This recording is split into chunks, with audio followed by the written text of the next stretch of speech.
Dugonjon, как men senga aytganday, uyimda u yo'q bu yo'q ovqat qilmayman, produktam yo'q deb bahona yo'q menda. Kartoshka yo'q ekan, sabzi yo'q ekan. Go'shtni to'g'radim chiroyli qilib. Birinchi go'shtni qo'raman, orqasidan piyozni. Go'shtni qizartirib, zo'r qilib, pishkidek qilib qo'g'irib, piyozni qo'g'irib, pomidorni solib, ko'k piyoz bor ekan, to'g'ralgan bir tarelka. Uni solib, yaxshilab qo'g'iraman-da. Tuz-puzlarini solib, ozgina suv qilib, quyib, yaxshilab qaynatib olib, shunday grechkani solib dimlab qo'yaman. O'zidan o'zi shunaqa zo'r ovqat bo'ladi. O'zi hech ham qilmaganman, lekin har doim shu grechkani o'rniga, например, shunaqa masallig'im bo'lsa, guruch solib qilib ko'rganman, makaron solib qilib ko'rganman, pilmen solib qilib ko'rganman. Endi grechka solib qilib ko'ramiz.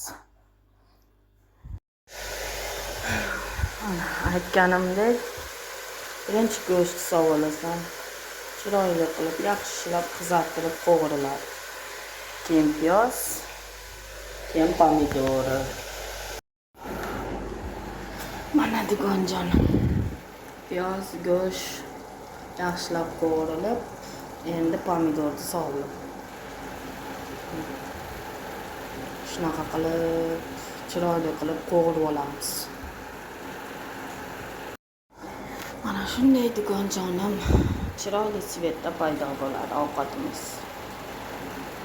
Go'sht, piyoz, pomidor, zelyoniy luk. Ozgina tuz soldik, chunki go'sht o'zi tuzlangan edi xolodilnikda. Endi ozgina suv quyamizda, bir qaynatib olib, grechkani solib qo'yamiz.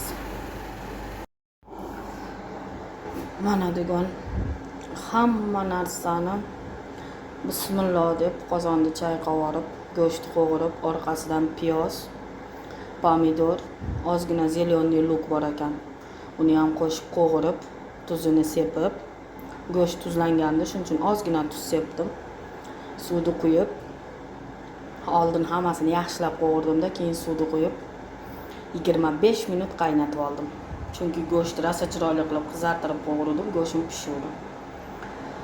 Suvni quyib qaynatib olib 25 minut, 30 minut. Endi mana hozir grechkani solib qo'ydim. Endi shu suvni tortguncha grechka qaynaydi. Suvni bir pasda grechka pishib, grechkani bilsang, o'zi suvni bir pasda, hozir shu o'chirib qo'ysam ham grechka shunday o'chirib qo'ysa ham bo'ladi. Grechka chunki hamma suvini o'ziga tortib, men chunki grechkani hech ham pishirmayman-da, o'zi aslida. Koklet qiladigan bo'lsam, qayla qiladigan bo'lsam, grechkani kastrulga tozalab yuvib solaman-da, обычный. Hali plastmassaviy kastrullar bor-ku, o'shanga solaman-da, ustiga yarim chaynak qaynagan tifalda suvni quyib qo'yib, jichcha tuz nomiga sepib qopqog'ini yopib qo'yaman. 1 soat, 2 soat, srochna kerak bo'lsa 1 soatda, yo dolga kerak bo'lsa 2 soatda otsang, grechkang tayyor bo'ladi-da. Kech payt yuvib damlab qo'yib yotsang ham suvga solib qo'ysang, o'zi pishib o'zi zo'r bo'ladi. Mana hozir mana shu ovqat 20 minut turadi, keyin tayini o'chirib qo'yamiz, tayyor bo'ladi. Hididan вообще zo'r. Ovqatimiz ham pishdi mana. Grechkamiz. Nima qilasan? Ha, yuvib solib qo'y haqiqatdan. Grechkamiz mana tayyor bo'ldi. Imonoxonga qoshiq bermoqmiz Imonoxon.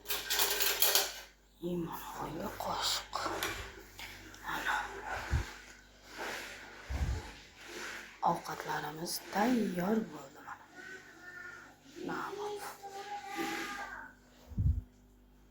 Mana.